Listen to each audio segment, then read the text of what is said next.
saya Adi Ainul Yakin, NIM 1908107001. Saya dari kelas PGMI 4A. Video ini dibuat untuk memenuhi tugas mandiri mata kuliah pembelajaran Al-Quran Hadis DMI yang diampu oleh Ibu Dwi Anita Alfiani, MPDI. Assalamualaikum warahmatullahi wabarakatuh. Selamat siang anak-anak yang hebat. Bagaimana nih kabarnya hari ini? Alhamdulillah semuanya sehat ya. Semoga kita semua selalu sehat walafiat dan selalu dalam lindungan Allah ya. Nah anak-anak, hari ini kita belajar di siang hari nih. Kalian harus tetap semangat ya, jangan ngantuk. Nah sebelum kita mulai belajar, kita berdoa dulu yuk. Angkat tangannya sekarang. Bismillahirrohmanirrohim. Raditu billahi robba wa bil islami dina wa bi muhammadin nabiyya wa rasula. Rabbi zidni ilma warzuqni fahma. Amin. Mari kita membuka pembelajaran hari ini dengan membaca basmalah. Bismillahirrohmanirrohim. Nah anak-anak, siapa yang hari ini gak hadir? Hadir semua? Alhamdulillah, semuanya hadir ya. Nah ibu lihat juga hari ini kalian berpakaiannya rapi dan bersih, bagus. Kalian harus tetap seperti itu ya. Nah ada yang tahu gak hari ini kita mau belajar apa? Iya betul Aldo, hari ini kita mau belajar mengenai hadis menyayangi anak yatim. Nih ibu mau kasih tahu ya sedikit penjelasan mengenai anak yatim. Anak yatim adalah anak yang belum balik dan diberi keistimewaan oleh Allah Subhanahu wa Ta'ala karena ditinggal meninggal oleh ayahnya. Nah, barang siapa yang menyayangi anak yatim maka akan disayang oleh Allah dan Rasulullah. Maka dari itu, kita tidak boleh membeda-bedakan atau mengejek anak yatim. Nah, anak-anak, ibu harap hari ini kalian belajarnya semangat ya, karena kita kan hari ini belajarnya di siang hari nih. Dan juga ibu minta kalian harus aktif semua ya, karena nanti siapa yang aktif, ibu akan memberikan reward. Nah, adapun tujuan pembelajaran kita pada hari ini, yang pertama, setelah melalui pengamatan dan tanya jawab, siswa diharapkan mampu untuk membaca hadis menyayangi anak yatim. Yang kedua, memahami isi kandungan hadis menyayangi anak yatim. Dan yang terakhir, menghafal hadis menyayangi anak yatim. Nah, baik anak-anak, sekarang kita masuk ke inti pembelajarannya ya. Nah, sekarang kalian buka bukunya halaman 50. Di situ ada materi mengenai hadis menyayangi anak yatim. Nanti kita baca bersama-sama ya. Ayo dibuka dulu yuk bukunya. Nah, sudah belum? Sudah, alhamdulillah kalau sudah. Nah, sekarang dilihat ya bukunya. Di situ ada lafal hadis menyayangi anak yatim yang diriwayatkan oleh Imam Bukhari. Kita baca sama-sama ya. Dari bismillah dulu. Bismillahirrahmanirrahim. An Sahli bin Sa'adin radhiyallahu anhu qala Rasulullah sallallahu alaihi wasallam, ana wa kafilul yatimi fil jannati hakadha wa asyara bis sababati wal wusta wa farraja bainahuma. Hadis riwayat Imam Bukhari. Shadaqallahul azim. Nah artinya kita baca sama-sama yuk. Dari Sahal bin Sa'ad radhiyallahu anhu berkata, Rasulullah Shallallahu alaihi wasallam bersabda, saya dan orang yang mengurus atau mengasuh anak yatim kelak di surga begini keadaannya. Kemudian beliau memberi isyarat dengan jari telunjuk dan jari tengah, dan beliau pun merenggangkan antara keduanya. Hadis riwayat Bukhari. Wah, alhamdulillah kalian sudah lumayan bisa ya membacanya. Nah, sekarang ibu minta kalian membaca lafal hadisnya. Nanti ibu baca artinya ya. Ayo kalian baca sama-sama. Dari bismillah dulu.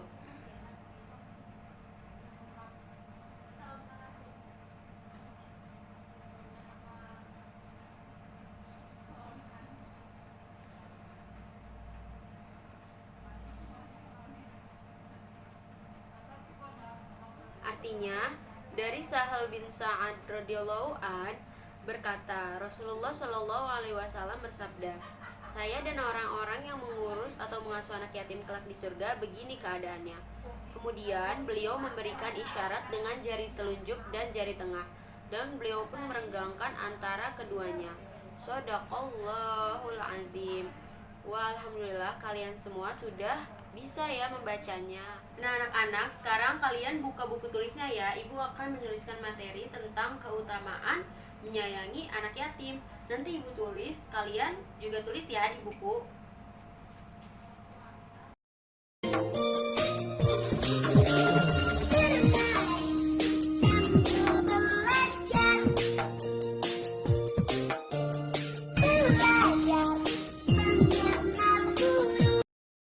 Bagaimana, sudah dicatat semuanya? Alhamdulillah kalau sudah.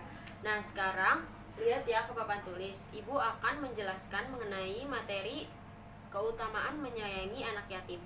Yang pertama ada sangat dekat dengan Rasulullah SAW di surga kelak. Nah di surga kelak kedekatan Rasulullah SAW dengan seorang hamba yang menyayangi anak yatim diibaratkan dengan dua jari, yaitu jari telunjuk dan jari tengah, yang artinya itu sangat dekat jaraknya di antara keduanya. Hal ini sama dengan hadis yang tadi sudah kita baca bersama-sama ya. Lalu yang kedua, mendapat berkah rumah baik dari Allah Subhanahu wa taala. Dijelaskan oleh Rasulullah Shallallahu alaihi wasallam bahwa rumah orang Islam yang baik adalah yang di dalamnya terdapat anak yatim. Nah, tentunya anak yatim tersebut harus diperlakukan baik oleh penghuninya. Hal ini tertulis di hadis riwayat Ibnu Majah, yang artinya sebaik-baik rumah kaum muslimin ialah rumah yang terdapat di dalamnya anak yatim yang diperlakukan atau diasuh dengan baik, dan seburuk-buruk rumah kaum muslimin adalah rumah yang di dalamnya terdapat anak yatim tapi anak itu tidak diperlakukan dengan baik. Yang ketiga, yaitu tidak mendapat siksaan di akhirat. Allah membebaskan siksaan bagi hambanya yang menyayangi anak yatim. Wah, Masya Allah ya. Rasulullah SAW bersabda di dalam hadis riwayat Tabrani dari Abu Hurairah, yang artinya, demi yang mengutusku dengan hak, Allah tidak akan menyiksa pada hari kiamat nanti orang yang menyayangi anak yatim, lemah lembut pembicaraannya dengannya, menyayangi keyatiman dan kelemahannya. Nah sekarang kalian catat lagi ya. Ibu akan memberikan materi mengenai cara menyayangi anak yatim.